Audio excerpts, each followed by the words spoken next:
최근 퀸덤2를 통해 에너지 넘치는 귀여운 모습들과 카리스마 넘치는 무대 위의 반전 매력을 뽐내며 많은 팬들을 입덕시키고 있는 케플러의 히카루. 걸스플래닛이라는 서바이벌 프로그램을 통해 케플러로 데뷔한 걸로 알려져 있지만 사실 어린 시절부터 일본의 아이돌로 데뷔했었고 새로운 일본의 실력파 걸그룹에 데뷔할 예정이었다는데요. 케플러로 데뷔하기 전 히카루의 놀라운 과거들과 한국에서 보여준 매력들을 함께 알아볼까요? 그 전에 좋아요와 구독, 알림 설정까지 부탁드려요. 데뷔만 3번? 2004년 3월 12일에 태어난 히카루는 한국 나이로 19살인데요. 케플러 최단신의 작은 체구와 아기 같은 웃음에 실제 나이보다 더 어려 보이지만 무대 위에서는 엄청난 춤 실력과 랩 실력으로 모두를 놀래키죠. 히카루가 이런 실력을 보여줄 수 있었던 이유 중에는 일본에서 무려 2번이나 그룹 활동을 경험했다는 것도 있는데요. 일본의 유명 소속사 에이벡스 아티스트 아카데미를 다니던 히카루는 한국 나이 12살 때 오디션을 통해 7명의 소녀로 구성된 그룹 멜티로 활동한 적이 있습니다. 굉장히 어린 나이임에도 히카루의 뛰어난 춤 실력은 여전히 눈에 띄는데요. 당시에는 보컬 역할로 좋은 노래 실력도 보여주었죠. 하지만 그 다음해인 2016년 한국 나이로는 13살의 히카루는 반전의 랩 실력을 보여주며 멜티의 유닛 크로스갱으로 활동했는데요. 초등학생이라는 것이 믿기지 않는 깔끔한 랩 실력을 보여주었죠. 이렇게 어릴 때부터 두각을 드러낸 히카루는 이후 에이벡스에서 몇 년간 데뷔를 준비하는 연습생이 되었는데요. 최근 일본에서 한국의 걸그룹 스타일을 한 XG라는 그룹이 데뷔했습니다. 파워 넘치는 퍼포먼스와 카리스마 있는 비주얼이 인상적인 일본 걸그룹이었는데요. 바로 히카루가 이 그룹의 데뷔조 연습생이었다는 것, XG의 모든 멤버들이 5년간 집중 트레이닝을 받았다는 것을 보면 히카루도 함께 연습하며 실력을 더욱 키운 것 같은데요. 그러나 한국에서의 데뷔를 꿈꾸던 히카루는 XG의 데뷔조에 있던 것을 포기하고 걸스플래닛이라는 한국의 서바이벌 프로그램에 도전하게 됩니다. 램보. 서바이벌 오디션 프로그램은 첫 등장의 강렬함이 굉장히 중요한데요. 히카루는 첫 등장인 탐색 무대부터 블랙핑크의 붐바야를 추며 램보라는 엄청난 첫인상을 남겨주었죠.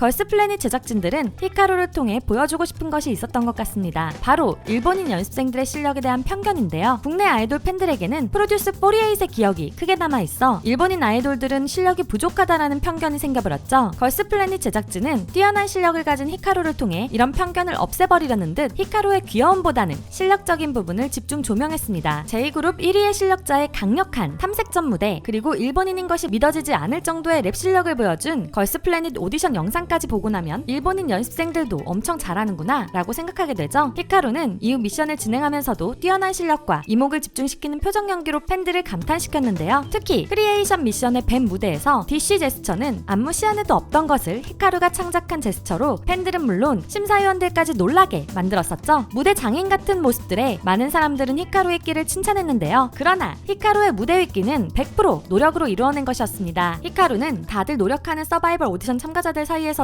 모두가 인정하는 노력파였는데요. 다들 잠들어 있는데 어딘가에서 연습하는 소리가 들려오면 항상 히카루였다고 하죠. 자신이 나올 단 한 장면을 수백 번씩 연습하는 모습에 모든 참가자들이 인정할 수밖에 없다고 했습니다. 이런 노력의 결과는 투표로 이어져서 언제나 상위권 순위를 유지한 히카루는 결국 케플러의 메인 댄서이자 메인 래퍼로 데뷔할 수 있었죠. 히카루의 실체.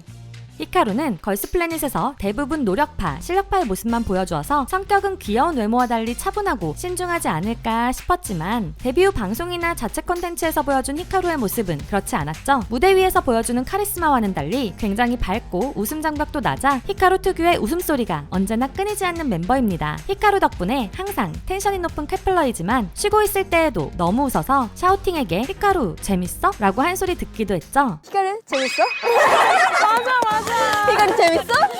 팀에서 가장 작은 히카루와 가장 큰 샤우팅이 티격태격하는 모습도 재미있는데요. 마치 톰과 제리를 보는 듯한 두 사람의 사이이지만 결국에는 서로 닮아가는 중이라고 합니다. 거기에 무대 아래로 내려만 오면 할 줄 아는 것이 아무것도 없어서 숙소에서는 멤버들이 어떤 일을 해도 응원만 하고 있다고 하는데요. 행거를 설치하거나 수건을 개는 데에도 이를 망치기만 해서 결국 뒤에서 응원하며 멤버들에게 에너지를 불어넣어준다고 합니다. 그리고 멤버들과의 스킨십에도 가장 적극적인 히카루인데요. 시도 때도 없이 멤버들을 껴안고 손깍지를 끼고 뽀뽀한다고 하죠. 그 중에서 가장 자주 하는 것은 히카루표 볼 충전, 서로 볼을 맞대는 행동을 통해 히카루는 행복을 얻어간다고 하는데요. 히카루의 말랑한 볼의 촉감에 멤버들도 함께 행복한 기분을 얻을 듯 하네요. 한국어 습득 능력. 걸스 플래닛 오디션 영상에서 보여준 빠른 랩이나 무대 위에서 자연스러운 한국어 발음에 많은 사람들은 히카루가 한국어를 어느 정도 공부했다고 생각했었는데요. 그러나 걸스 플래닛을 위해 한국어를 통째로 외운 것이었을 뿐 사실은 한국어 실력이 좋은 편이 아니었죠. 하지만 히카루는 방송이 진행될수록 한국어 실력이 급상승했는데요. 친화력이 좋은 히카루이기에 연습생들과 많이 이야기하고 정확하게 랩을 전달하기 위해서 발음을 하나하나 다 외웠기 때문입니다. 이런 모습은 퀸덤2에서 다현이에게 정확한 발음을 배우는 장면에서도 볼 수 있었죠. 거기에 브이라이브나 인터뷰를 할 때에도 멤버들의 도움을 받아가며 자신의 말을 한국어로 정확히 전달하기 위해 노력하기도 하고 방송 중 모르는 단어가 나오면 바로바로 물어서 배우기도 하는데요. 멤버들이 계곡에 대해 열심히 설명하지만 히카루는 설명해주는 멤버들이 웃겨서 웃고만 있기도 했었죠. 또 퀸덤2에서는 권태기의 뜻을 몰라 영은이가 열심히 설명하지만 아직 어린 히카루가 권태기의 의미 자체를 이해하지 못해 영은이가 답답해하는 모습으로 웃음을 주기도 합니다. 아직은 부족해 보일 수도 있지만 이제 한국에 온 지 갓 1년이 된 히카루의 한국어 실력 대단하지 않나요?